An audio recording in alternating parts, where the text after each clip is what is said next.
Hey guys, so the fix today we're talking about shoulders and something I like to refer to as the seesaw effect.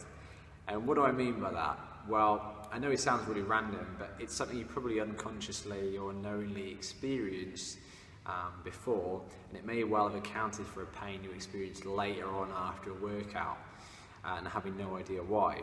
So it tends to crop up a lot in these kind of horizontal press movements, so like your press ups, your sort of ring dips, maybe your bench press as well. Not isolated to them, but pretty common with those guys. So ideally what should happen is when our shoulder comes back into extension, which is you can think of that as when you're lowering your chest down to the floor in a press up, what should happen is that the shoulders are set back and down to a nice active retracted position, so that when my elbows come back, there's no dumping forward of the shoulder.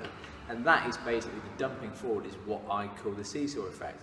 So it's where this end of the seesaw, the seat, starts to come forward in relation to the elbow. So you might think this is a press up as you're lowering down and then this starts to happen. It may well be a ring dip if it's sort of more in this position. Same sort of thing. On a bench press, it's a little less obvious to see on here, but the same sort of thing is that rather than the shoulder staying retracted back, that as you start to lower down, they start to come up like this. And that puts a lot of stress on your AC or your acromioclavicular joint and just the anterior shoulder and the long heady biceps and all this kind of stuff. And it's the kind of pain that you might not necessarily, it's the kind of effect that may result in a kind of latent pain afterwards, or a bit, feeling a bit hot and painful at the front of your shoulder, or kind of like specifically in that sort of AC joint area there. And if that is something you're experiencing, this may well be a contributive factor or something that's kind of predisposing you to getting that kind of pain in the first place.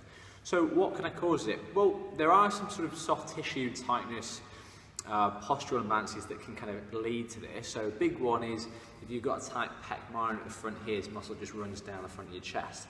The shorter that is, the more it pulls you into this position. And if you're there, if you tend to have a bit of a kind of concave area in your pecs, there's a little bit of a dip in here, your shoulders are maybe a bit internally rotated like this, then that's more likely to happen as you're kind of already in that position, if that makes sense, before you even set off for a press up. That does happen, I have seen that, but I think in a lot of the majority of the cases, it's just kind of more so that people who just don't have that, lack that awareness of where their shoulder should be, or kind of poor maintenance of that position when they then go and do a movement. So it's as much kind of your strength and endurance of your sort of scapular shoulder blade, retractors and posterior tilters, and all I mean by that is just the muscles that will set and hold your shoulder blade back and down to the right position when you do these things. So we're talking like your lower fiber traps, for example, and that kind of stuff. So if we've got weakness there, that's something that needs to be addressed. And if we've got tightness here, then we need to address that as well. So we can use the ball and stuff like this, and we can do some rowing type exercise and different type of things for the lower traps. The last thing though is the real kind of bang for your buck is what can we do to kind of promote kind of awareness and that kind of facilitate that kind of position during exercise, and that's what I've got the band set up over here for. I'm going to tilt the camera around a little bit. Hopefully you guys can see it.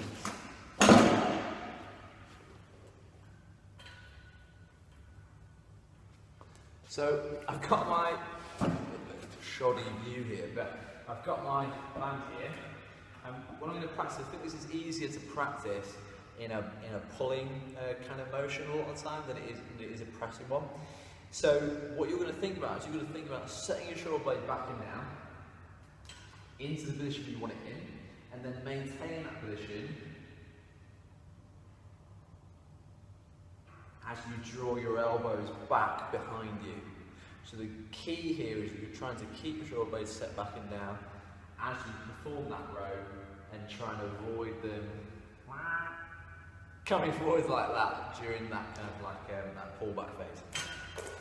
So we'll go over the soft tissue stuff specifically and the pec and other specific exercises for the low traps on another video, but for now, that's a really good exercise, really simple one you can do just to play around with improving that awareness of keeping your shoulders set back and down to a nice active position and staying away from the shoulder seesaw. See you next time.